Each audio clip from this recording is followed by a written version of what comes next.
Labanan mo lahat yung naiisip mong masama.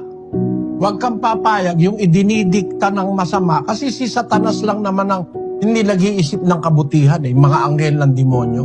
Walang kabutihang naiisip yung mga yon. 8:44 ng Juan. Pakinggan nyo. Kayo'y sa inyong amang Diablo, at ang mga nasa ng inyong ama ang ibig ninyong gawin.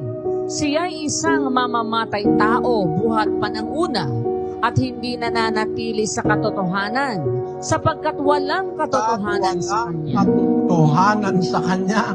Lahat ng nasa kanya kabaligtaran ng katotohanan. Walang katotohanan sa kanya. There is no truth in him. Kaya walang mabuti kay Satanas Puro kawalang hiyaan ang iniisip noon laban sa Diyos at sa kanyang mga lingkod.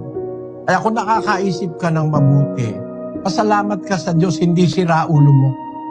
Gawin mo lang nang gawin yung mabuti pag nagkaroon ka ng opportunity, tapos pag may papasok na nag-iisip kang masama, lagi mo isipin si Satanas yun.